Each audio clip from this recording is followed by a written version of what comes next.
Get ready, ladies and gentlemen. It's time for kickoffs and kick-ons.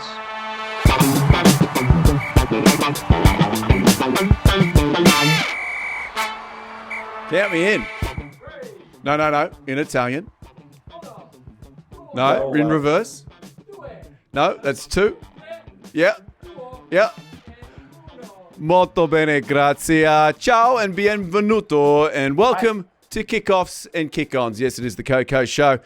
And it's a very special KOKO Show for many, many, many reasons. Why is it so special, Prof? Well, lots of rugby to chat about. People love rugby, superb rugby, 6 games, magic games, and obviously the Wallaroos, another international drew. And then also, of course, hey, we have reached the pointy end up there in the NHLs. Haven't we? We have the last round of the Prem. We know who's in the finals of the European Champions Cup. All that stuff is getting very exciting. But there's other reasons. Firstly, no guest. No guest. No guest. It's called the No Guest Nonsense Show. That's what I've come up with. Well, we reached out to a couple of NHL legends, but I think they're getting well lubricated after getting bundled out of their competitions. So yeah, probably picked the wrong blokes that were in teams that were going to lose. Yeah, wrong time. Yeah, that's okay. But we did this during the World Cup, if you remember. We didn't have guests and we ripped in and people loved it. So we're testing the waters here because wouldn't it be nice if once a month we could just say, look, no fucking guest. Yeah. It's just the 4 idiots. It means I don't have to do so much work on Instagram. That's right. The players from around the world. Yeah, that you're not getting ignored on DMs by internationals.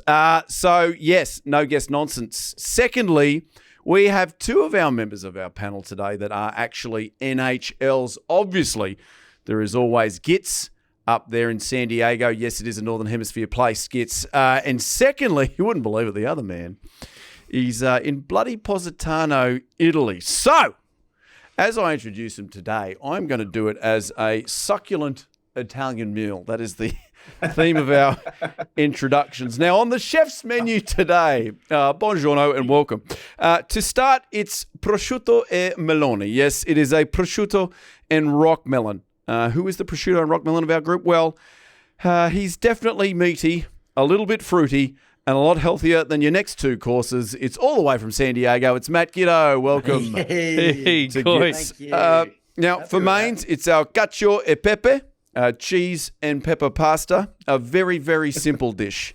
So simple. I can't stress enough how simple this dish is. A timeless classic, a fan favourite, but have too much of it and it will kill you. Please welcome a man who is good in small, sober doses all the way from Positano. It's Adam Ashley Cooper. Yee, Swoop dog. D-O-double. Simple dog. Simple dog. Simple Swoop dog. Finally now. Bongole dog. To finish, as always, it's a little bit of tiramisu. You think it's best for you to only have 2 courses. Well, you know it's not good for you, but when it comes to the right time, you say, oh, I just can't resist. So sweet to the taste and always smells just a little bit like alcohol. It's Drew Mitchell. Tiramisu Drew. Tiramisu Drew. Welcome, Drew Mitchell. And I've popped here that I'm the limoncello, the thing you definitely don't need, but the waiter forces upon you. All right. Welcome, everyone. I suppose we should start with our little friend over there in Positano. D.O. Double, how are you? Yeah, really well, thank you. It's very early on the Mediterranean, but thanks for having me, Prof. You guys look pretty comfy back there. Not so comfortable. It's bloody freezing. I know we've been banging on about we've had no air conditioning in this studio for a long time, but he also doesn't have central heating. No, so we've swung violently the other way. If you are watching, we're both dressed for the Arctic. It's about -10 in here because fucking Hugo won't fork out any cash for the aircon. So Hugo is such a wanker. Yeah, he charged us overs for the studio. He can't give us heating. No, we should never have brought him in. So, Swoop, tell us about this swingers party that you've gone to. It's a long way to go away and put the keys in the bowl. Have you had any success? Yeah, a little bit. Yeah, there's a thumbs up for that. Oh, look, fellas, let's just not talk about the keys in the bowl, but no, look, it's been great. I've only been here a couple of nights, so in terms of stories or updates, can't report too much, although we had a lovely lunch yesterday at, I forget the name, Dodolfio or something like that, but yeah, it's good. Pasta's great. Octopus is even better. You said you went for a lunch yesterday, but you also just told us you're fresh off a couple hours sleep, so it must have been a bloody long lunch. Very long lunch. Look, lunch just kind of went into dinner, and dinner went into a few nightcaps or early morning caps. And can you confirm where you slept? Were you allowed in bed with your wife, or are you in the doghouse?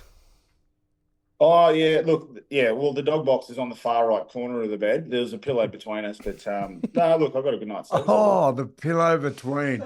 That's when you know it's not good. So. That's when you know you're in a little bit of trouble. Now, Tommy, two nights in and there's a pillow in between you. That's our Swoop. Hey, Swoop, Tommy Erskine here has a question for you. He wants to know if his brother-in-law, who's there with you at the swingers party, whether he at any point has gotten nude and done the T-Rex dance. There's a bit of dinosaur action last night. But he's in good form. Very, very good. Hey, let's swing across from Positano. Head across. Is it across the pond? Sort of. Not really. There's a couple of ponds. Let's head to San Diego. Gits, you have just played.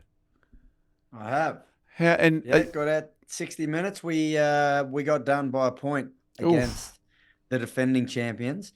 And I just found out the score that San Diego lost their grand final to last year was the same score today. Oh, wow.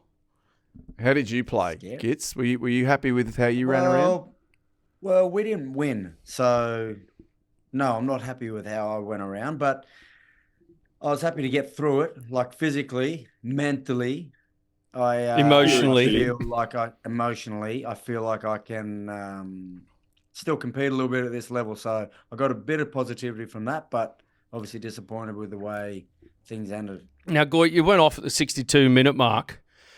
Game was in the balance up against last year's premiers. Like, what is your coach, Denny Lee, doing, taking you off? Like, do you want me to maybe give him a buzz, slide into his DMs and have a word to him? Is that a what's drawing, you reckon? Well, there you go. I mean, you don't take off Matt Giddo when the game's in the balance against the bloody reigning premiers. Nah, well, listen, Beefo, it's my first game probably in 2.5 years. You even remember when we did the charity game? I didn't last too long there either. So small steps. I thought Lincoln McClutchy, when he came on, he was a replacement for me. He went really well. Thought he added a lot to the group. So, no, I don't think that was the defining moment in the game.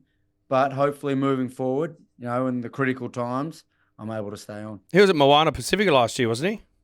Yep. Yeah, he was. He goes well. No, very good. Hey, we have a cracking show. It's wall-to-wall rugby union action. We're crossing to Positano to get updates with Swoop. He is on the Proseccos as far as we know it. So Holiday Swoop will rear his head. Rear his head. We'll also be chatting all things NHL. We'll be doing, there's a bit of rugby news about, a few changes in a few laws, that sort of stuff. But can I, gentlemen, just bring your attention to what I've decided will be the big finale tonight. Oh, yeah? Wow. There was a little something that happened on the WhatsApp on the weekend. There was two members of our production team. There's a WhatsApp. There's 7 of us on it, just to have a peek behind the curtain. And we're all on there and we chat. And there was a comment between one member of the group, Tom Erskine, who was asking Gits whether he goes to the San Diego Padres game. Tommy loves baseball. Sure. To which Hugo replied and said, baseball sucks. And then they got into it. And Hugo basically said that he will bash Tom. Yeah, he did. Now, for those of you outside of Australia, this is generally how it works. 2 men have a disagreement and then they fight. So, today on the show to finish, we're going to get Tom and Hugo and they are going to wrestle right here. Oh. On the mat. Yeah, so that's great. Who we backing? Well, this is what we got to get into. We all have to pick one. So we're going to move the table. If you can see, if you're watching, we're going to move the table out of the way. Tommy Erskine, Hugo Johnstone Burt. They're going to wrestle here. You've got to get the other bloke on their back. Okay. I said 2 minutes. They just want 30 seconds. You and I will score. We're in the Well, they room. go until someone's on their back. I think so. Yeah. I think, and we'll commentate. Someone's asleep. To build suspense, can the viewers get a look at these two athletes competing? Yeah, if you don't mind, Tom, if you could Let's come do in. a face-off. Yeah, just go in here. Hugo, can you leave the controller? Can we do a weigh-in as well? Yeah, and you be honest about your weight, Tommy. just come here. So both. I'll be Dana White. So here we go. So currently we've got Tommy on the right. In here, fellas. Face to face. It's a face off. This is the guy you're fighting.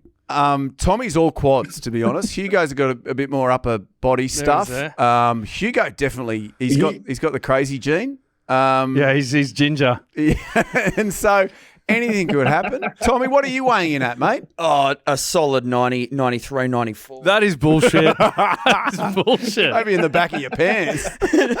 I don't know. What do you got? Do you think more? I think more. Yeah, okay, 97 then. We'll call it an even 97. Hugo? I'm 110 flat. Ready to... Mate, you're 110 pounds, if that... I'm speaking, ready to wipe this bloke's beard off his face. Okay, very good. This just face off. Intense. Just last one. Right up real close to each other. Get real close. Oh, I didn't like how Tommy walked out of that. I think maybe Hugo might be a dark horse. Now, find me another podcast in the world where people get their producers to fight. Because I looked on the weekend, I couldn't find one. Joe Rogan, maybe. Who are you backing in that, Drew? Look, I just think looks like it's going to be a knee type of wrestle. It is, yeah. And I feel like maybe low center of gravity. Tommy might have enough. Tommy Erskine. Swoop, who are you going? Tommy or? Oh, look, I think as soon as Tommy gets Hugo Johnstone Burt to the ground, it's all over. Hugo's got absolutely no fight, like no fight. Hugo's zero. That's why Hugo Johnstone Burt works in production. He's got zero, absolute zero fight. Goit, who are you going, mate? It's hard to argue a case for Hugo at the moment. I think he lacks character, determination. Hugo's better off singing the anthem before the fight or something. That's a good shout. Just to toss it up, I'm going to go Hugo. Oh, yeah. Yeah, there's something not right with him. There's just something not right with him. All right, well, stick around for that. That's going to be great.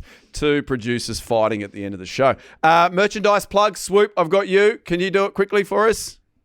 In Italian. Yeah. Unless you're one of those 7XL big fuckers, you've got no chance of getting some merch because we're pretty sure we're out of stock, right? Yeah. For the big fellas? Yep. Yeah. Well, yeah, you guys have got no chance, but everyone else, 5XL and under, you just get to Budgie. Is it budgiesmuggler.com.au? Yeah, /. KOKO. Get your merch at KOKO.com. I feel like we've been saying there's no shirts for the thickies for a while. Like when are we going to? Sorry, Ollie's telling me very soon. Telling me. Also, right. Ollie has to fight the loser. So Ollie's here, and Ollie has to fight the winner next week. And then I've got you, Gits, to do our socials. Do you mind, real quick, mate? I would love to. You can find us on all platforms. Your Insta, X, OnlyFans, all TikTok. Different kickoffs, kick-ons, TikTok as well. The only place you can't find us with that username would be YouTube. You go kickoffs and kick-ons. Oh, he's nailed it down. Now, can I ask Swoop and Biv very quickly? Traditionally, you've known, obviously, Goitan for a very long time. What sort of mood is he in post-loss? Are we going to be okay today? Oh, I mean, he's the ultimate competitor, so he's not going to be over the moon with the result of the game. And we just heard there that he took some positives out of it in terms of getting through it and feeling like he can compete. But I don't think we're going to get him doing any type of dancing or anything. That's for sure. Swoop. Yeah, no, Gits is a real sook post-loss. There's really not much to be said. Like, sook, real sook. You right, Gits? No, son, I'm not. I'm putting on a brave face here. All right, it's going to be a good one. Hey, social snitches, they continue to roll in. Goodness me, the inbox is full. This one is a very, very good one in particular. It came in from an anonymous. We might keep it anonymous, Tommy? I don't like these cowards that hide behind anonymous. Well, he's not anonymous, but I think we keep it anonymous. Yeah. Okay. All right. It's a series of photos. If you could, if you guys have got access to them, just roll into the first photo. I'll go on the first one. So we've covered people's faces with balls here, and just if you're watching, it's Drew is with a group of women. Mm-hmm. It's post Waratahs match. I'm sure Drew's He's scored a couple of tries. The ladies have come up and said, well played, great work, great offload, whatever it is. Let's fast forward to the second picture here. And then, of course, it's a photograph with the ladies. Just doing my bit for the supporters. I like you with the short hair too, Beef. Can Yeah. you give that a run again? I actually shaved my head through COVID. I was convinced that I was going to look good, but I just realised that when I did have a shaved head, I was fit and tanned, and I was neither of those two things through COVID. I didn't look good at all. Well, let's go forward to the third photo. So this is later in the night. So the ladies have moved up to Paddington. It's the same group of ladies. They've obviously met Drew earlier. They're having a bit of a dance. And somebody's noticed this photograph, and then they've done us a bit of a favour, and they've zoomed in on one of the ladies. If we've got the next photo here. There you go. Can you see that there, Swoop and Gits? I can see that. Oh, it took a little while to load, but yeah, that looks like your signature, Beef. Mate, to be fair, I thought that was my firepower contract at Western Force. So, for those of you listening, Drew has signed the lady's skin in a particular spot, and you just have to go onto YouTube and have a look. Mate. What do you do there, right? Someone asks you something, you do it. Absolutely. Did she have a notepad with her as well, though? Yeah, I threw it away. Very good. That's a very good social snitch. Just continue to send them in. Huge reaction to the Barbars chat last week with Ma'anonu.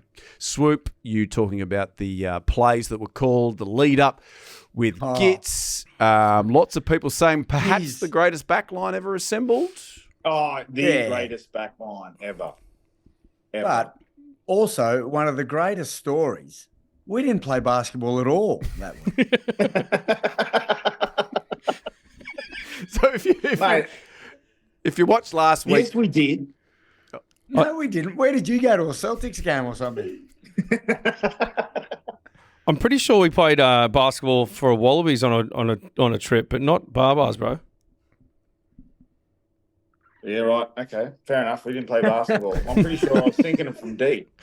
So the back line was, just to reset in case this is the first episode people are listening to, at the 10 was... Well, it was 9 was Wilgenia. Yep. Giddy at 10. Ma'anonu at 12. Swoop at 13. Joe Rokothoko and James O'Connor on the wings, and me at fullback. Yeah. Amazing. No, mate. You were on the edge. Was I on the wing? Sorry, it was the year Joe before against the All Blacks. I played fullback. I was on the wing with Rocks, and James was at fullback. Yeah. Now, you guys were chatting before we got on. There was a story off the back of this. So you played your Barbars and you came to Sydney Airport. Yeah. So this was a bit of lead up to it. I'd been out one night at, I think it's HUGO's or something in the King's Cross, a nightclub, and met a bloke. His name was John. He worked for Travelex. He said, mate, anytime you come back into the country, give me a heads up with how much you're bringing back. I'll have it all sorted, wipe the fees, and give you the best rate going. And I was like, perfect. And it's well documented. Barbarians, they pay you an envelope at the start of the week. Generally speaking, you put that envelope in your safe in your room, and basically save it to go home. You also do a few speaking gigs and things, which of course you pay tax on when you're over there. But you're coming back. And all three of us were on separate flights coming back, but all kind of arriving within a sort of 12-hour window. And I'd sent a message through to John from Travelex, just letting him know that each of us were bringing X amount of dollars back in, all of which were over $10,000 Australian. And now, as you know, when you're on your arrival card, when you get in, you've got to tick whether you're carrying more than 10,000 Australian. I tick no. I believe the other two did also. Now, fast forward a little bit. I had the federal police call the New South Wales Waratahs and the manager. Wait, rewind just a little bit about John from FedEx or wherever he's from. Mm. He was blabbing. Well, I'll get to that. Sorry. Yeah. So basically what had happened was they reached out to Chris Webb, the then manager of the New South Wales Waratahs, and they called me and said, mate, the federal police have called, and they said that you've effectively involved airport staff, which makes it a federal issue, and they want to come to your house to talk to you about this issue. So what had happened was someone, whether it was John or one of his colleagues, had blagged to a journalist that 3 prominent wallabies had carried through more than $10,000 Australian. We smuggled it. But what they did say was that we implicated a staff member by giving them the money before we went through customs. We went through customs, they went around, and then we got it on the outside, which was incorrect because I just carried it on my person. Like I just went through the declaration area and whatever, and I just failed to tick yes. Now, because it implicated an airport staff member, it meant the federal police get involved. And then I had the federal police turn up at sort of 7 o'clock one morning. All my neighbours are sort of taking their dogs for a walk, and the federal police car turns up. They got they're in plain clothes and their suits and stuff, but they got a gun on their hip, and I'm like, I don't need this type of attention in my community. And then they kind of went through and said, look, what's going on? I said, look, I don't normally carry that type of cash. I was waking up off some pretty heavy sedatives, and it's just like a bit of an oversight of mine, and maybe you're through just through. I guess routine or whatever. When just tick no. Previously, just tick no because I've never had to tick yes. And they just said, look, okay, and they understood. They said, look, that's fine, but we're still going to have to fine you. And I said, okay, well, that's fair enough. How much was that? And they said $220. And I said, can I pay cash? And he went, mate, come on. And anyway, so that's what I got. But then because we also generally speaking, don't answer private numbers. These boys just didn't answer numbers for a long time. And didn't they turn up at the Brumbies training looking for you blokes?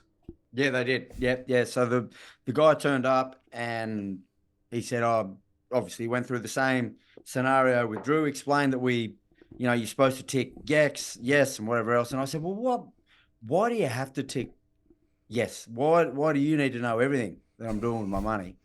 And they said it's because a lot of students in the bottom of their suitcases will bring in stupid amounts of cash. So they just want to keep on top of that. Anyway, so I think it was $220 per 10,000. I had to pay $440. But John from Travelex, he gave us a good fee and wiped the fees and gave us a good rate, but he also threw us in a bit of water. Absolutely. Yeah. Oh, yeah, he's a dobber. Yeah, I still got John from Travelex's number. Should we get? Yeah, ring him. Stuff it. It's that episode where people are fighting. We're calling up people from Travelex. Hey, it's a lot of muscle for a fine that's $220. Like rocking up at your house with guns. Prof, $220, mate. It's a slap on the wrist. Absolutely. I would encourage, if you've got cash, bring it into the country. Yeah. Yeah, no, I mean, we had paid tax on it. We were able to provide all that sort of stuff. No, of course. And nobody's going to dig up any old tax returns or anything from you, are they? I think it's past the 10 years, though. Is it? It's fantastic. That's great news. All right. Hey, Swoop, I can see you down there. You are absolutely dying to get into the Rugby Roundup segment. I know that you sat the group of swingers down. You said there's 6 matches to watch this weekend in Positano. Did you watch it all, whistle to whistle, mate? Whistle to whistle, mate. Yeah, all of it. I've got so much feedback. You just let me know when you want me to come in with some solid rugby chat. I'm ready. Let's go. Let's start with the Canes taking on Moana, 32-24. What have I got from this? 3 props and a hooker scored, all in the first half. Very exciting for you forwards out there. I guess the Hurricanes, they keep rolling on. They're still sitting in second. It was closer than people expected. Yeah, I think so. I think Moana's, they've got plenty of fight in them, got plenty of quality players. I think going into the game, people probably would have thought that it might have been a bit more of a bigger gap between the two, but that speaks to Moana's fight. But, I mean, at the same time, Hurricanes, back end of the year, in some good form, getting some good momentum. It's them, it's the Chiefs, it's the Blues. Yeah. The Brumbies are also looking good as well. But, I think at this time, the top 4 are really sort of starting to step above the rest. Swoop, is that how you saw it? You've just fucked off, haven't you, mate? He's just... Yeah. You've got Swoopers left if you're listening. There's now a vacant... I'm pretty sure, I'm almost positive he's going to get a beer. Okay, That's fantastic. just my guess. Gits, did you catch any of the Hurricanes, Moana? I know the Hurricanes rested a lot of guys, sort of brought them on in the second half. Yeah, I think... and look what he's come back with. I'm a genius. I only caught the highlights from the game because we had training or there was something on. That's Captain's why I run, missed probably. that, but I end up... Yeah, it could have been because then I caught we were back in time for the Reds game after it. So, yeah, I saw the highlights. Obviously, they've rested a lot of players. Moana, they certainly put up a good performance. But, yeah, as you said, the Canes, they're just going to keep rolling on. Swoop, Canes, Moana, who was your player of the match? Christian Leofano. Yes, he played very well. Yeah, very well. Yep. No, good insight. Yep, and he did play. That's good. Hey, Chiefs 26 defeated the Rebels. This one went down to the wire. It was 23 all right up until the death, and then unfortunately a penalty right in front. Saw that man. Well, he gets mentioned a lot on this show, Mr. McKenzie. He slotted it over, and the Chiefs they got the win. Yeah, I mean, it was a funny one. It sort of almost presented itself like it was the last game for the Rebels down there in Melbourne. Obviously, there's no official word on what's going to happen with them next year, but it certainly had that kind of feel about it, didn't it? It was a bit of a funny one, but I thought they put in a pretty good effort. I think Nick Eustace is doing some really good things in the midfield for the Rebels, and probably another one that was probably a little bit closer than a lot of people anticipated, and. Look, some good play from a few of the Rebels players. I think there'll be a number of those featuring in a couple of months in Joe Schmidt's squad. Did you catch this one, Gits, or were you in the throes of the captain's run at this point? This one, no, I got the next day because it could have been, it would have been maybe 5 a.m. for us. But yeah, similar thing. It just looked like a great contest. I also thought there was a lot more feeling, like what Drew was touching upon. It just seemed like the players were quite passionate, even in their celebrations, the way they got around each other. So there could be something in that, whether that actually was their last game in Melbourne. Have you got any mail on that, guys? I don't have any mail, but I'm kind of sort of also starting to lean towards that maybe people internally do know. Like we're seeing a lot of players from the Waratahs leave, and I don't know, maybe part of that, maybe it tells me that they know that there's going to be a number of Rebels players on the market next year. I don't know, because you look at it, Lalakai Fekete and Parisi, the midfield at the moment for the Waratahs. Parisi signed to go overseas. The next two backups are Tui Pelotu and Harry Wilson. Now they've gone. You would think the Waratahs would fight a little bit harder if they didn't know that they weren't maybe getting a few people from the Rebels. It's a bit of a conspiracy. I like it. But what's Drewing? No, I love it. But Drew... Oh, I don't know how you don't have a job for that other company anymore. No, mate, doesn't want to be there. He's KOKO. on the pulse. What doesn't Drew know? What doesn't he know? Not much. So, Rebels, they take on the Brumbies and the Drewers. So, two teams the Drua below them. But they should, in theory, I'm going to say it now, finish in 6th, which in their last year as a organisation, if it is, for them to get to the finals, that's for the very first time. That's good. Yeah, I mean, it's great for Australian rugby to have more teams up there competing and playing deeper towards that series against Wales. But yeah, look, it's a bit of a mess. There's still a fair bit to play out.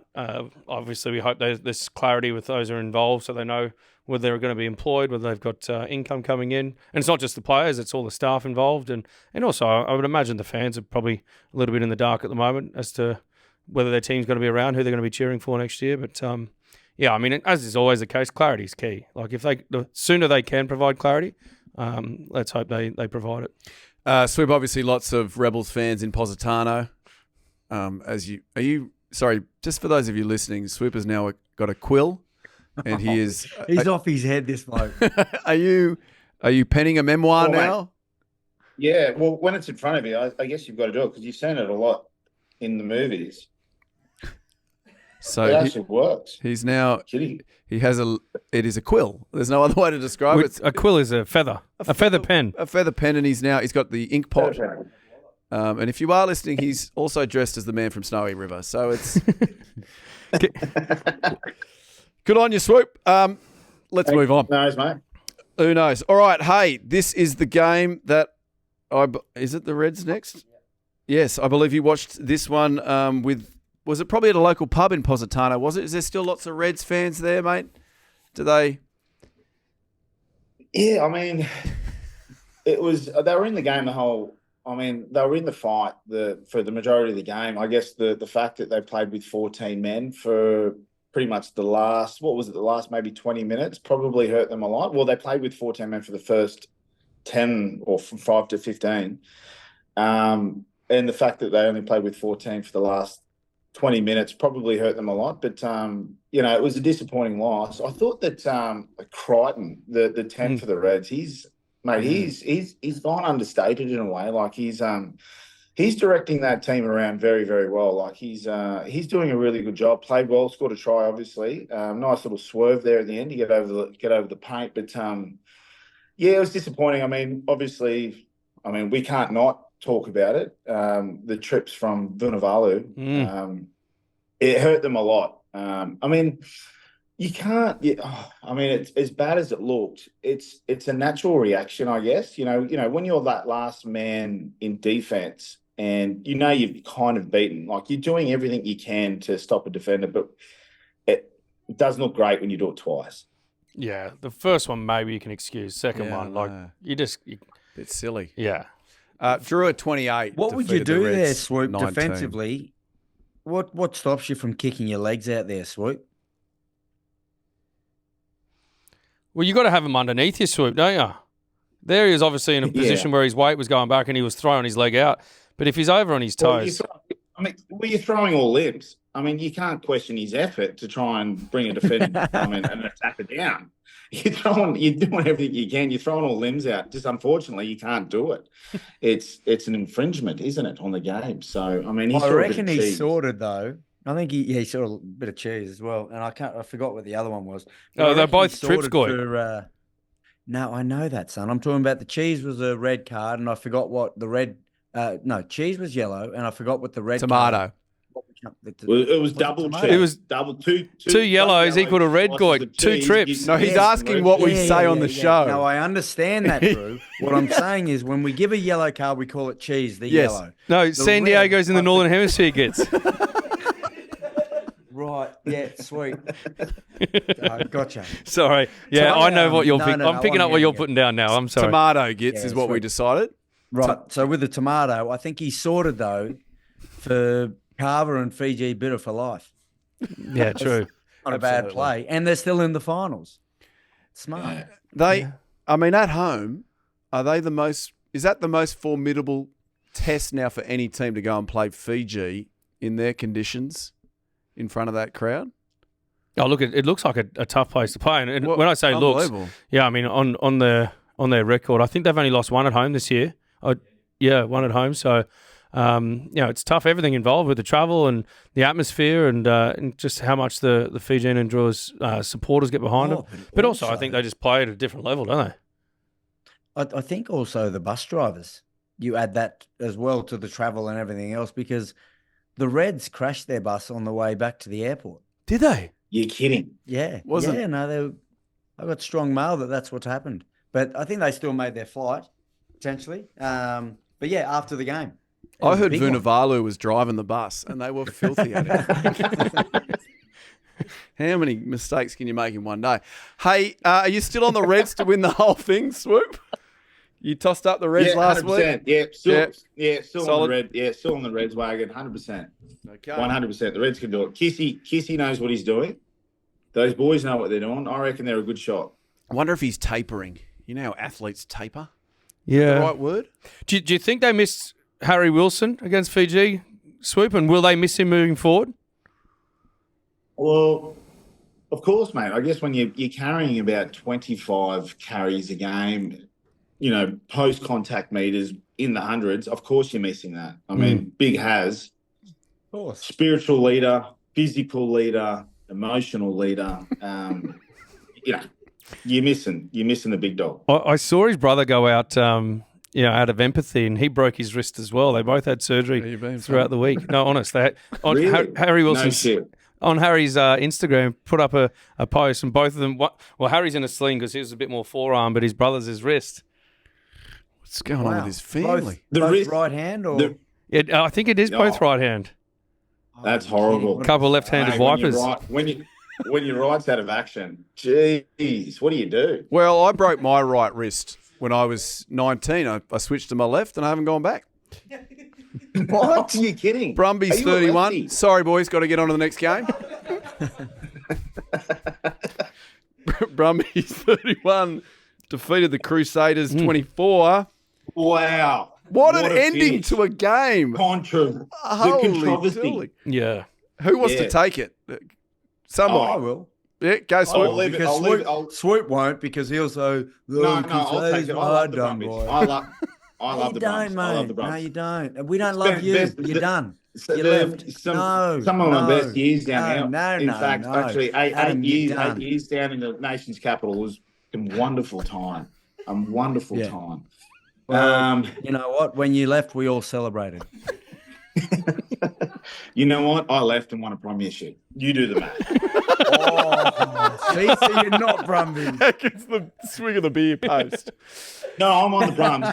Mate, the Brumbies days set me up. Like 8 years down there. Beautiful program, beautiful people. Like, and the game, guys?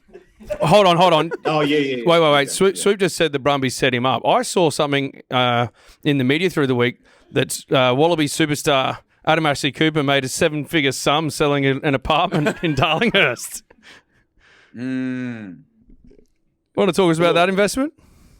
Yeah, no worries. I mean, actually, funnily enough, Joel Wilson, who was, I guess, in a bit of a mentor role when I first got down there. Obviously, Joel. He's the one that made you cry.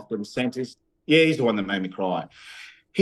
He's still making me cry because he's the one that made me lean into this investment. I bought an apartment in Darlinghurst off the plans for however much money. And look, I don't like talking figures or cash like Gits does, but 14 or however many years later, I've sold it for just a little bit more than I bought it for. And it's run through the press. And yet, Adam Ashley Cooper, Wallaby superstar, makes his 7-figure fund. But all it's doing really is it's highlighting how much money I didn't make. Like it was a sale for 1.3. It's like, it's pathetic. It's fucking pathetic. Do you know what's good about that, though? You don't have to pay massive capital gains. Yeah, that's right. And I'm all about not paying capital gains because, look, I mean, Sam Schumann, he's not a friend of the podcast, but he's a friend of us. And, I mean, I get it, right? I'll sell your place. I'll run it through the media. I'll put it in the Sydney Morning Herald. I'll put it on all the digital platforms just to really just big note himself and big note the Rain and Horn package that everyone, I mean, like it's horrible. Anyway, back to the Brumbies. I was going to say the game. Did we? Yes. No, I thought that actual scenario has happened to me before. We were playing Clermont. You remember that, Beef? We played Clermont at Clermont. And the ball went over the lifters. It was 23-all, which is like a win in France. If you can do that away from home, it's almost like you've won the title. So they kicked off and it went over our lifters and the balls bounced. And I was just covering to come across. And it was dribbling, like a little dribble, and then all of a sudden kicked up. And it looked like I'd batted it off, but it bounced up off my chest, then went out. The ref awarded them a penalty. So I knew about the law. It wasn't going to be a penalty. Yeah. So I think at least the Brums should have got a penalty, which still would have given them the game. Maybe not a penalty try, but the penalty would have been in front of the sticks anyway. So just to describe for our listeners, if you didn't see it, it was the very death of the game, and the ball got kicked into the in goal, and Quinton Strange. No, hit the post. Apologies, it was a bloody... Was it a penalty attempt or a conversion? Yeah, it was a penalty attempt from the sideline. Noah hit the post, and then coming through was Harrison Goddard, the little dog that we had in LA. He went to get the ball, and the second rower from Quinton Strange just batted it dead. Yeah, he batted it dead. And the ref gave a penalty try because Godsey was kind of close to it. I reckon looking at it live, Godsey may have knocked it on anyway. So I don't know about a penalty try, but at least a penalty, and it would have been in front of the sticks anyway. So same result. Yeah, Izzy Flower did that. Got a yellow card penalty try against us one time when he first came across to rugby as well. So there is precedent. It's just unfortunate the games decide like that. You could see it on Alan Alatoa's face. He was on the sideline afterwards. He was like we've got away with that one type thing. I mean, they would have got, like as Gits just said, they would have got a penalty anyway. But yeah, look, I thought it was a great game. Tom Wright's in some form. He just looks comfortable. Yeah, looks comfortable at the back there, injecting himself. I'm just locking him down. Oh, geez. What are we talking? We bumping Kellaway for Tommy? Well, We could. No, I said He's he's my sizzler. He's my sizzler. Oh, you've gone early on your sizzler. Oh, That's an early sizzle. An early sizzle, very pre-cum-ish sizzle. Let's talk about Noah. Yeah, he's good. He's real good. Well, and can I toss up another one? Rob Valentini. All these wallabies at the right time. Yeah. Absolutely fine. Yeah, Bob's in form. Big Bobby's getting over that advantage. What I liked about Noah was his variation in his game. He controlled it well territorially, put them in the right areas, but then also just the subtleties. I'm not sure if you saw it into his kicking game, just those crossfield kicks. Just making sure that every part of the field had to be covered by the Crusaders, and if it wasn't, they exploited that. I just think, like we've spoken about it before. Sometimes those little sabbaticals or little stints somewhere else and come back. I think it's serving him really well now.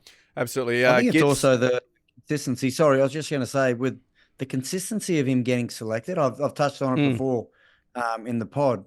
Like Bernie, I think, has just given him the keys, and he's just said, "This is yours to drive." So you're just getting more and more confidence each week, especially when he puts in good performances, because he's a talented player. And I just think from the Wallaby level, he wasn't given that backing or that opportunity where it's like, this is your team, take us forward and actually persist with him, whereas Bernie has, and obviously it's paying off. No, you still got the Brumbies to win the whole thing. Gits, obviously. Yep. Yeah. And they've got the Rebels next week and then the Force. So should... That Force game will be tough. Yeah. Force are finding some form. They are, absolutely. Let's do Blues 47, defeated the Highlanders 13. Well, it was a sort of 7 tries to 1. Was never overly close. The Blues, I know my opinion doesn't matter, are looking like the best. Didn't say it doesn't matter. No, my mum did this morning. So, no, they're looking like the best team in the comp. Can I say that? Oh yeah, I mean, go for it. They're definitely in that sort of that sort of form. Yes. Yeah, I mean, look, they're looking good, and also friend of the pod, Caleb Clark, 50-metre intercept try. Didn't he have the afterburners? Yeah. Just turned them on. Bloody. It's all that squatting and the deadlifting, the trap bar deadlifting he does. Very, very. Do you know what the highlight for me was in this game? What's that? Did you see one Highlander player tackle another Highlander player in front of him? They were trying to get the ruck was slow near the ball, and it was slowed up, and one of the forwards is just looking down, and then he's just gone, I'm going to blast this ball, and he's just gone whack into the back of his teammate that was in front of him. Oh, wasn't even a Blues player, and I think Blues still got the turnover. It's a big watch drawing. Yeah, massive watch drawing. Let's go for Force 27 defeated Waratahs 7. Let me give you this is my favourite little stat here. The Force haven't lost to an Aussie opponent at home since 2022. Ben Donaldson and KB absolutely flying over there on the other coast. Swoop is coming in to say, so we've got a... This is Salvatore. Salvatore. Hello. Sei in diretta, buongiorno. Buongiorno. This is Senior Professor. Bonjour. Oh, sorry. And then if Hugo, can you? Yeah, that's true. Yeah. Drew Mitchell.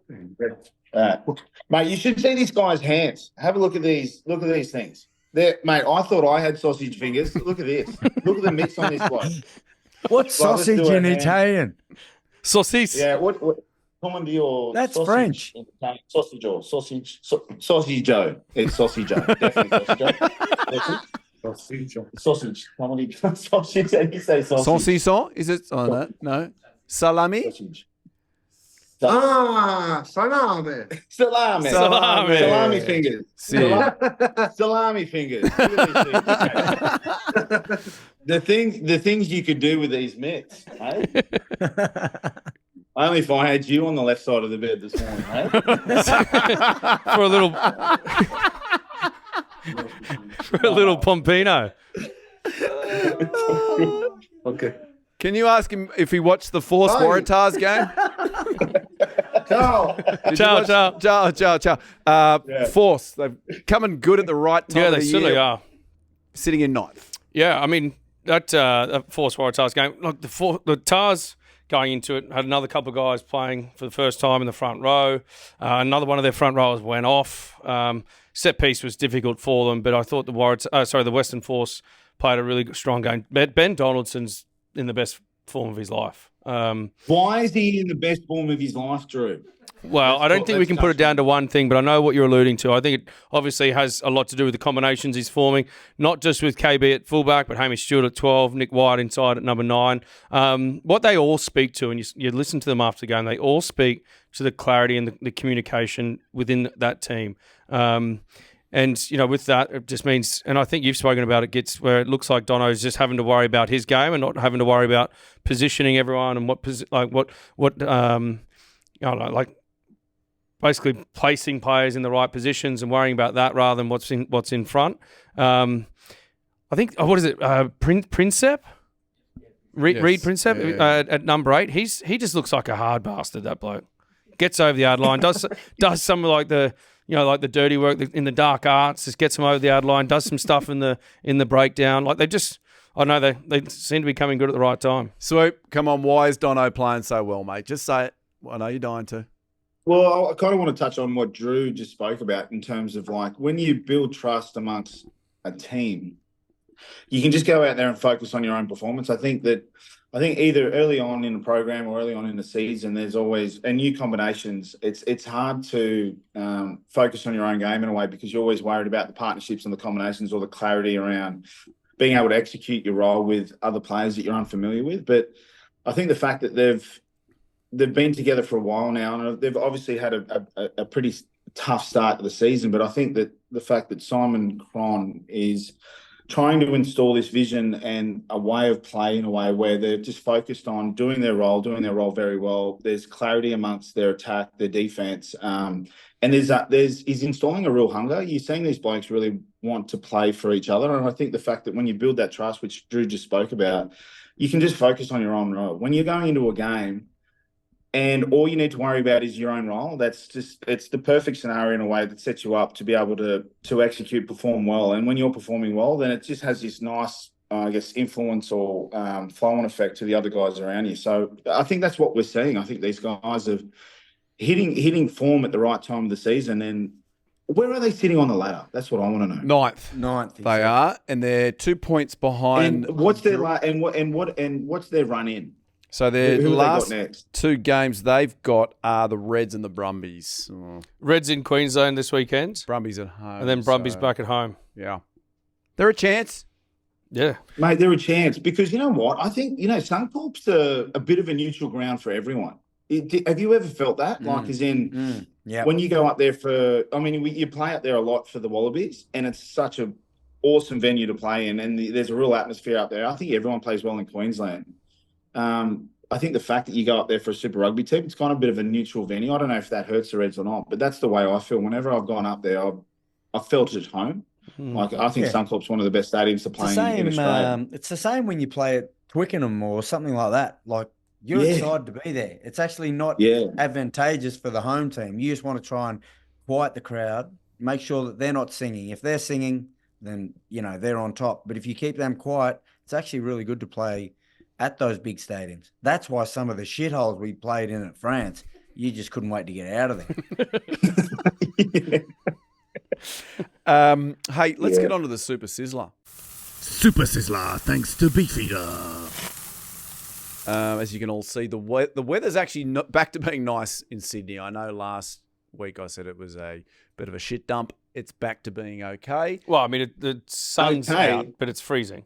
The sun, you blokes are under blankets and wearing hoodies and beanies. Like, it can't be okay. No, but it's because Hugo's running a fucking icebox in here. I don't know what he's got. Hugo is such a wanker. Why is he even part of this podcast production? Mate, I don't know.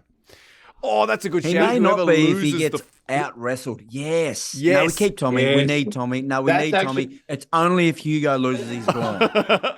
He's gone. Great. Tommy's in. Like Tommy's doing a really good job of merch. Apart from for the triple XL fuckers, the big guys, the thickies. Tommy can't get his head around getting enough merch for the big fellas, but like he's very much needed. Got it. So it's a fight. Loser leaves the pod unless you're Tom. Is that what we're saying? Yeah. Yes. Fantastic. All right. Yep. I'm surprised the lights are still on, Hugo.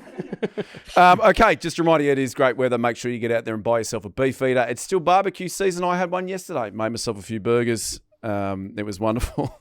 Anyway, also a big thanks to Appliances Online. They've provided beefeater. You can see the barbecue here and, of course, the fridge next to me. For those of you listening, Swoop is now taking us on a bit of a walk around Positano. Well, I'm taking you on a walk because it'd be rude. It'd be rude not to Oh, look at the check you view. up with this background.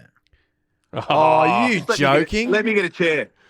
So haven't you been sitting here the whole time? So for those of you listening, I've said that a lot today because he's carrying us around. I'm trying to think. Oh, if you saw the second season of White Lotus, the hotel in that film, it's basically where Swoop, D-O Did you guys double. see that? Didn't you guys see Yes, we Positano can, in the mate. background? Yeah, no worries. Who wants to go first? Hey, Gits, you kind of did your Super Sizzler already. You want to just, can you reiterate it again for us, mate? Yeah, I'm going to double down on it. Tom Wright, I think he's in fantastic form. I actually love the way he moves. You'd love it too. He reminds me of Drew Mitchell, not as sexy. Sorry, Tommy. It's only because I love Drew. But, well, you get up nice and tall, the strong hips. You hit him through the legs and he can still hold his balance. I just think he's a great mover and he's in some great form. However, an imaginary beefeater again for Darcy Breen, the leader of our SEALs over here. He's a thickie and he's desperate for a shirt. So we've really got to get this thickie line up and running. Well, why don't you just get him to do a few Broncos with you, Goit? Well, because he's tall. Right. And you don't like tall and he's people? actually muscular. No. What I'm saying is he needs the thicky size. Otherwise, it's a midriff. And a midriff for Das isn't great. Okay, Tom, get on that, please. Yeah. Can I ask you if you know if Tom Wright owns a does he got a 4-burner? He doesn't have a 4-burner. He's desperate for it, as he may use it as a heater. It's very cold in Canberra at the moment. Yeah, I saw -3 this morning in Canberra. Jeez, that'd be warm now. Yeah, I'd take I know. that. I was ringing all my right. wife and I said, "Oh, it's terrible here." Sending a beefeater there. Swoop or Biv? Who's Swoop, next? what you got? In terms of sizzle, Yeah. yeah, good question, mate. I want to give it to Benny Donaldson. I Nice. just think that He's got yeah, plenty. yeah. I think he's and look, and we spoke about it before, right? Regardless of the combinations or the partnerships that he's forming and allowing to perform well. I think he's in a little zone here. I think he's starting to.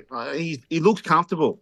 He looks really comfortable. Like you said, he's been given the keys, and mate, he just looks like he's doing a really good job. Like he's playing really well, and the fact that he's scoring tries and he's turned a pace. He's deceptively very quick, and he's timing when he's entering that backfield and trying to beat defenders one-on-one. He's doing a really good job. Like not only has he got the game, he's kicking well. He's obviously directing really well, but also like he's playing. He's in good form. Yeah. I reckon he's sorry, you can ask him the question afterwards, but I think his running game had always been good throughout the whole year. Even early on when they were struggling, he was running well. Where he's really improved is obviously ball playing, and that comes off the back of, as you guys touched on, that clarity, communication, all on the same page, all that stuff, and they all seem pretty confident. Very good. Hey, I think we've given Dono a couple of beefeaters already this year. I don't think we have. Are you going to ask me whether or not he's got a beefeater? Has he got a beefeater, Swoop? I think he might have one, but I'm pretty sure he'd love a second. Yeah. He wants an 8-burner. Actually, does he even have a 4-burner? I think he's Can we got just go back to the previous episodes and get that clarity? Yeah, if you don't mind.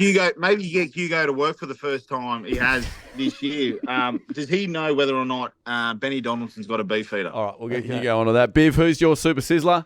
Also just on the back of that, Dono had played his 50th Super Rugby game as well, so a good performance on his milestone match. I'm going to go. Great mention, Drew. Yeah, and another one that's already got a beefeater. I know, but it's this time of the year those players step up and perform. I'm going to go with Noah. Noah's. Jeez, Noah, what size patio does he have? Because yeah, it's got to be his 3rd or 4th, I reckon.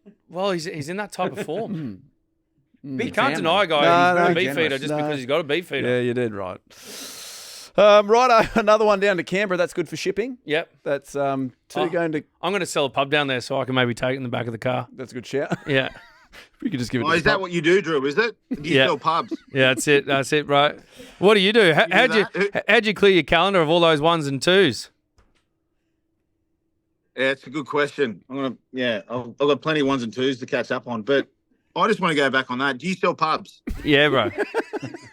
I've been researching them for 20 years. I thought I might as well put it to use. Mate, weren't you up? Where were you?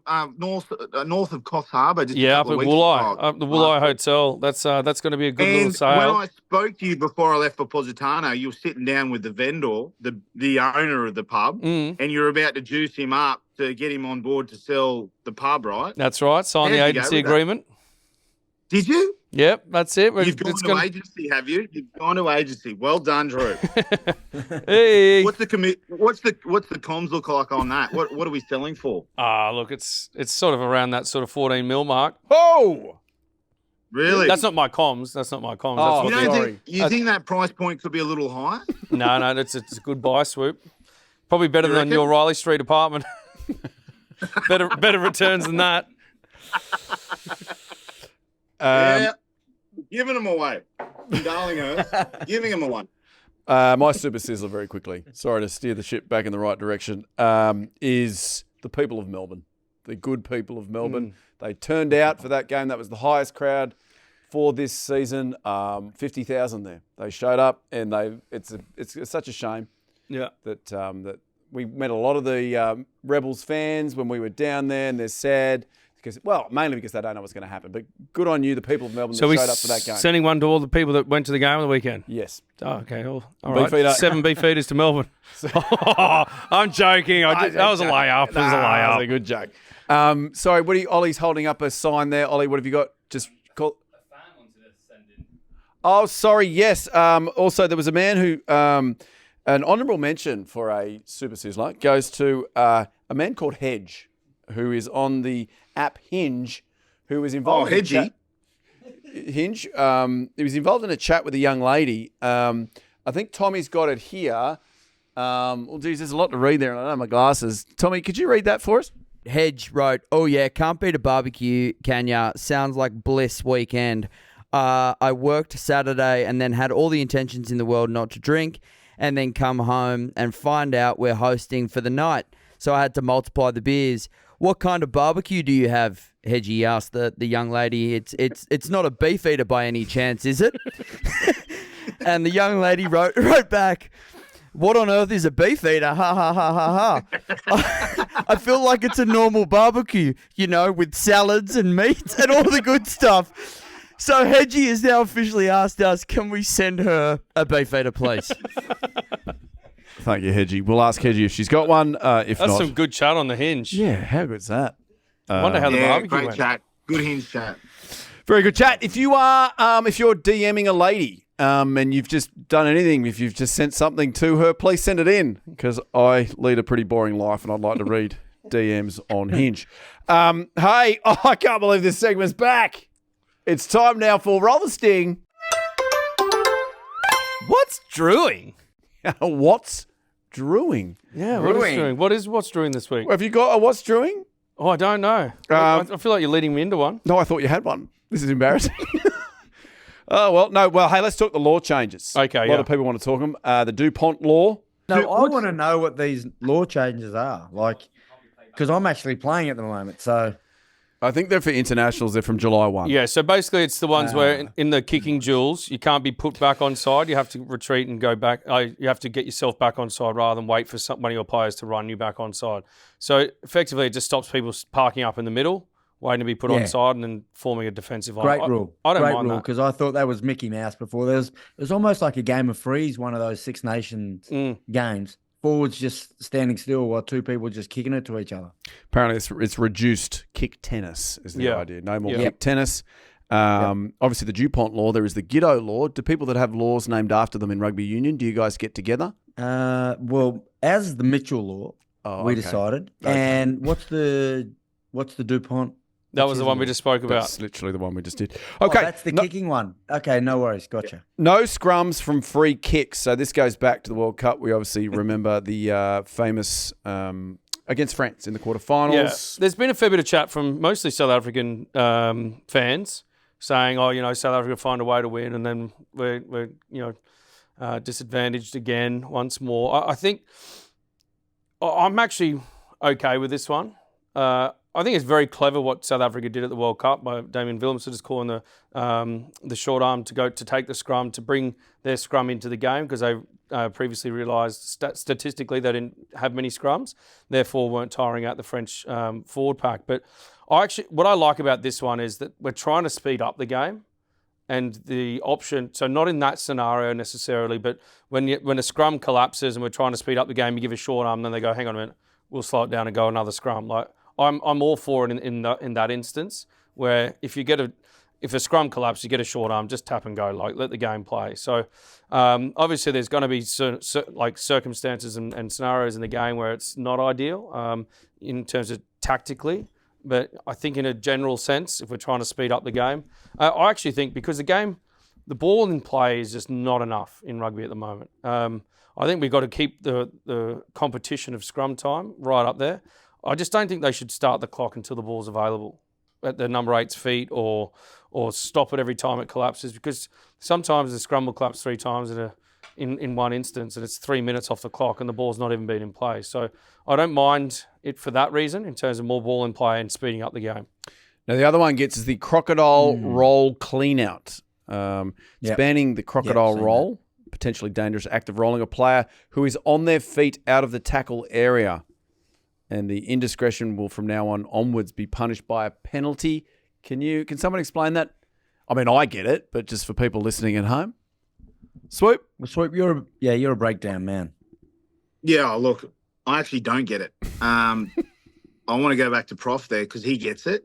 And so can you take me through what your understanding of it is? Because you get it, I don't. Well, I was explaining it to Biv just before the show, and I broke it down for him because he wasn't overly sure about it. So it's on me. Basically, it's just that act where there's a player bridging over, trying to win and compete to get the turnover, and you're just getting them and rolling them out. So when their feet or their legs are sort of splayed out to the side, it's just putting their knees at risk when you roll them around or adductors and the like. It's just putting a player... Knees at risk? Knees, mate, it's neck because... Well, it's neck, it's knees when they... If you kind of rewind a couple of years, like, I mean... In terms of kind of working the breakdown detail, like there was the croc roll was a prominent part of training in terms of getting blokes off the ball. Yeah. And you would target the upper body in a way where the grip would work around the neck and you'd roll with them and get them off the ball. So I wouldn't say knees. I would say there's been knee issues, almost like the rugby league hip drop. Like it's just in that position, and once they get that body weight going to the side, that's where your knee kind of becomes a bit dangerous. But good input from a guy who didn't actually know anything about the crocodile roll 30 seconds earlier. Love a croc roll. Very good, thank you. I don't know about either of them. Like the scrum one, it's then advantageous for you to pick shit scrummages. Like you're getting away from some of the games, just give away a bent arm and then they've got to do a quick tap or something like that. So I don't know if I'd necessarily agree with that one. Obviously, it does speed up the game, but it also eliminates a lot of really good rugby players that we've got at the moment that are great scrummages. No, I mean, I don't think it eliminates them, Gord. I think the option there is for the ref, if it's really dominant, to give a full arm. And then you're 30 metres down or 3 points down or whatever it might be. So the contest will still be there. I think it's just about slowing the game down for me.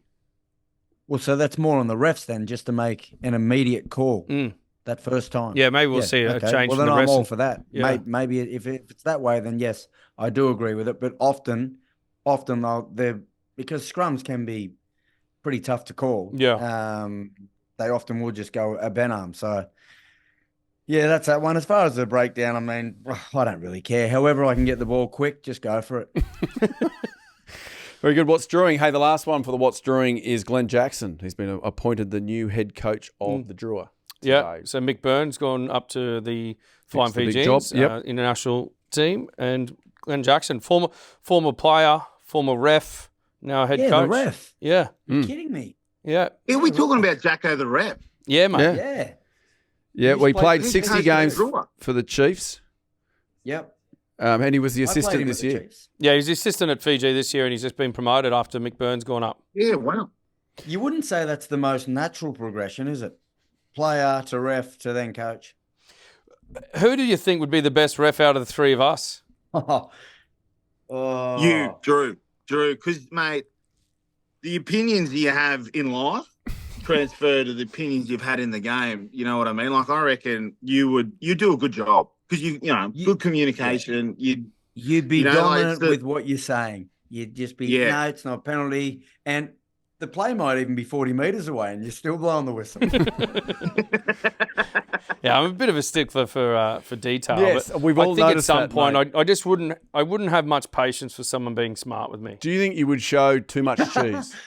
I'd throw a fair bit of that's what I cheese. want to know. How much cheese do you reckon Drew would average per 80 minutes? Mate, I reckon there's honestly, a fair I'd amount have to have fromage there. I'd have a deck of cards in my pocket. That's how many I'd use.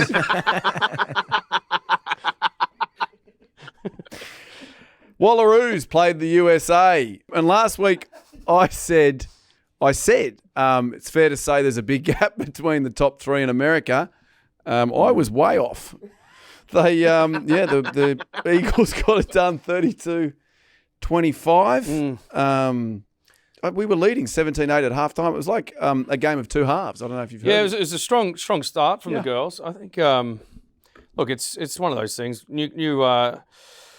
New coach, a number of new players in the squad. Just taking some time. It just makes it really hard for them to qualify for the World Cup now. Canada beat New Zealand, so they won the Pacific. Yes, but then if we beat New New Zealand, we can still finish in the top three. Yeah. So, I mean, it's everything to play for in this next game, but I think there's still some standouts. I think G. Fred's going really well in the midfield. I think Ashley Masters is doing really well. She's just so talented. Like, she's played hooker, she's played back row, she's played in the centres. She's just a player that's got a great skill set, tough to bring down. There's the youngest. Sorry, you go to the Fen. Talk about the Fen. Oh, just on the try she scored. Gits, she just an amazing. Don't argue. If you get the chance, go and have a look. Just a boost right in the face, ran away. It's fantastic. Bulls. Big bulls. Yeah. So what I was going to say, I think it was also the youngest ever. Yeah. Capped Wallaroo or Wallaby. Yeah, Caitlin Holtz. Yeah, 17. She's 17, is that right? Yeah. So she's a fullback from the Waratahs. Got her first chance on the weekend. She's going to be some player. Already is some player, but got a long career ahead of her. I thought you had to be 18. Remember we had that issue with David Pocock at the Force. And James O'Connor. Looked like he was 40. But we had to wait a couple of years for him to play. Yeah, I don't know if there's different sort of laws around it. I think it's a case-by-case scenario, and you have to put forward a bit of a request. Case. For me, like the game, free-flowing rugby in the first half, and then the Americans just tightened it right up. Yeah. And it was just their forwards just pushing our Aussies around. Does that come with training together, more time together?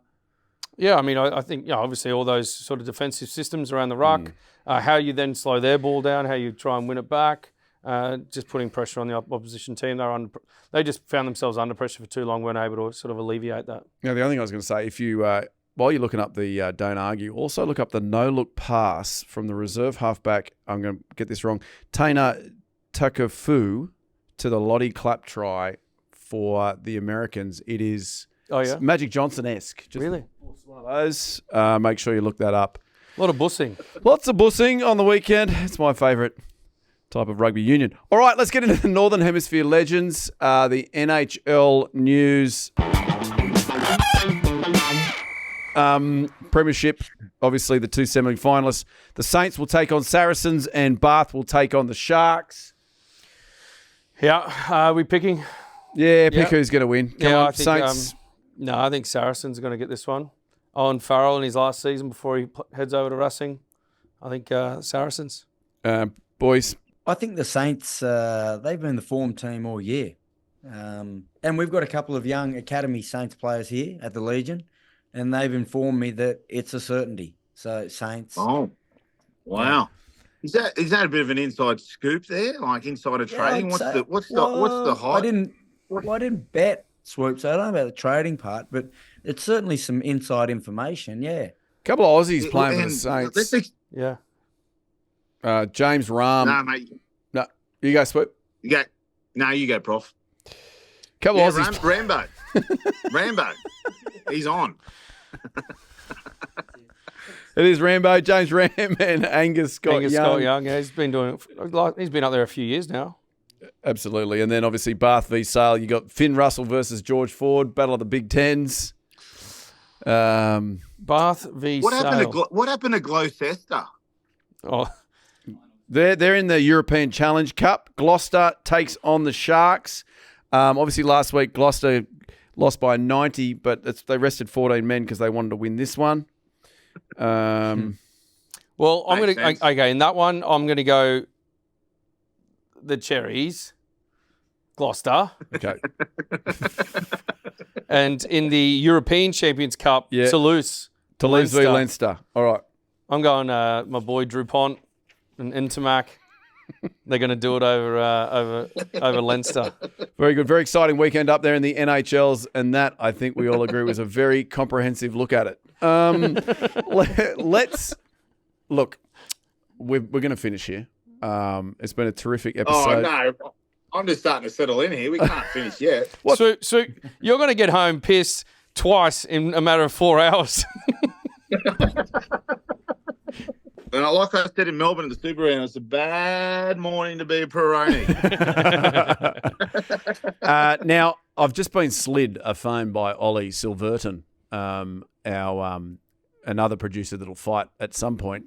Apparently, our KOKO website is coming very soon. I had a little sneak preview of it today. It's it looks really good. What? Yeah. Have we got a www? Yeah, kickoffs and kickons.com. Ooh. So people will be able to go on there very soon. They'll be able to watch our videos, buy our merch, look at live shows, probably Q&A. Mate, we are flying. Yeah, I know. We're Neville Bartos. Yeah. Neville, have a look at me. It's massive. And I think that also people can go on the website, they register their birthdays, and the guys will call you on your birthday. Oh, really? I've got it right here. Oh, that is good. I want to congratulate you guys. That is a great initiative. Mate, I reckon you've got to show driver's license there, because there's sometimes even on Twitter, you can change your birthday just to get balloons to turn up on your page. Someone wants to call every day. Okay, so we need a driver's license, and you need to nominate maybe a 3-2-1 system. Obviously, which wallaby you want down to the least wallaby that you want, and then they will. Driver's license and credit card details. I think it's fair. That's very exciting, though. That's coming very soon. Just a reminder. Sounds like that's costing us a bit. Ollie, is that expensive, or give us a price? What do we got? Oh wow, someone's doing it for free. Free. What have we given up here? Oh, hey. Oh, Ollie's full of news today. What about that? So next week we have a headline sponsor. Ollie, am I allowed to say who it is or not? No. No. Okay. So for the rest of the season, I'm going to call them Blue Chip. Which, when we heard about it, all four of us fell off our chairs. So pretty amazing, very exciting. Yeah, look, it's exciting for us, because then also we know that we've got a bit of certainty moving forward. And I'm actually really looking forward to forging a bit of a relationship with, shall I say, these brands? These brands, yes, are very. Don't give it away, Drew. Don't do it. I won't give it away, but there's, we're a headline sponsor, but it may come with a couple of couplers. It's all very exciting. And you know what a headline sponsor would want on their show? They would want two of their producers to get here and just absolutely flog each other. I think we're all in agreement here. We might need to just. So to finish, before I get to that, you can buy merch, but www.budgiesmuggler.com/the KOKO Show, and you can also follow us at Kickoffs, Kick-Ons, everywhere except for YouTube at Kickoffs and Kick-Ons. Now, the big finish today, we're going to, Drew, you and I actually, do you want to, you and Ollie just clear the table out? If you're listening, you need to get on YouTube and watch this. This is Tommy Erskine and Hugo Johnstone Burt They're going to. They've got to get the other guy on their back. If you have a podcast and you've always thought, "What's missing from it?" Maybe you need to get your producers to fight. We're about to see. Swoop, it's such a shame you're not in the studio for this one. Gits, you as well. I really want to be there. Yeah. Shirts off, shirts off, or and it's happening. It's taking place on the rug. On the rug, it is. Can we just in that chat? Hugo, what did he say? He had a jaw like a rhino, but hands like wet paper bags. Is that right? Yeah. And what did Tommy say? He said he was the junkyard dog of Vaucluse. Said he was the junkyard dog of Vaucluse. I also said that if it was a boxing match, I'd get in close and work the body. So he better wish he was Marilyn Manson and remove a couple of ribs. Yes, love that. Which that was quite get in sexual. nice and close and working. To all our viewers, you are welcome. That didn't work, gentlemen. Hey, there's only one of us. There's only one of us that has genuinely commentated sport. So I will hand over now to Drew Mitchell. Hang on a minute. Okay, all right, Hugo. Just firstly, guys, check me. Give me a fingernail check. Give us the those rings aren't fair. That's all right. No punching. Keep it clean. And give us the let's get ready to, Yeah. I'll do that, but I think it's copyrighted. I won't give it to Lieutenant Dan, who's given up after his performance.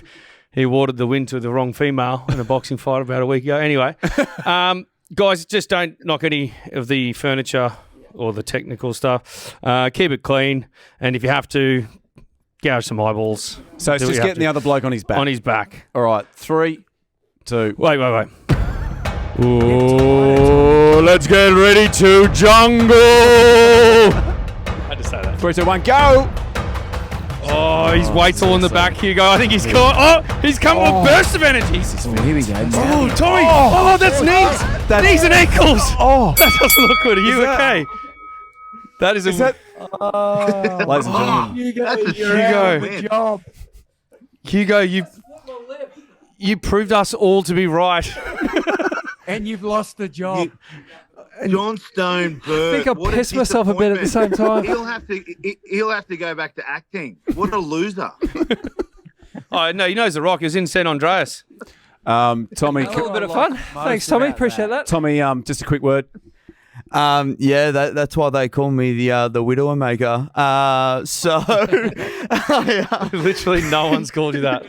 No, it's good fun. He put up a good fight, but I'm sweating now, so it's good little warm up. I'll take Ollie next week. And Hugo, obviously, you'll be looking for a new job tomorrow. That's a shame. Yeah, listen, guys, hugely disappointed. Did not represent myself as best as possible there. Or your family.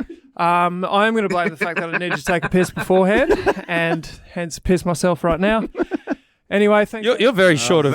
Still speaking. There you go, ladies and gentlemen. I like how that started. At the start, they were all friendly, and then there was one moment where it just went... Yeah. And he's just gone at him. Guys, often with these shows, you have to find your feet and you have to find your niche. I think we found it. Yeah. I think it's getting our producers to fight. So next week, Tom, are you happy to take on Ollie? Yeah. Ollie, are you happy to fight Tom next week? I don't feel like Ollie wants to. Swoop, just quickly before we go, give us a look at what your day looks like over there in Positano. Well, what does it look like? That. See that? Back there. That's my day. 2-stroke. Yeah, but it might be a bit negatano for you after being in the doghouse. The dogs love it up here.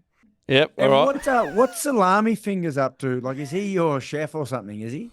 Yeah, he's a bit of everything. Like, he's a bit of a caretaker in a way. Like, mate, there's that many steps here. I counted from the water up to the road, 465 steps. Like, it's a working holiday, if you know what I mean. You just do that once a day. Go down there, sit yourself up at the bar and... Oh, mate, I'll be doing reps of that every morning. You would too.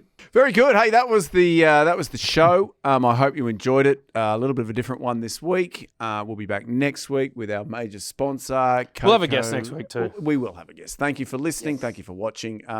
Gents, thanks for joining us from the Northern Hemisphere. Arrivederci. And we'll see you soon. All right. Grazie mille. Grazie mille. KOKO! Get G'day. I hope you enjoyed that video. There's lots more here on our YouTube page. If you did enjoy it, make sure you click like. And if you super enjoyed it, make sure you click subscribe. That's how we get lots of views. Lots of, that's how we hopefully get a sponsor. So make sure you click those two buttons and just have a bloody good day.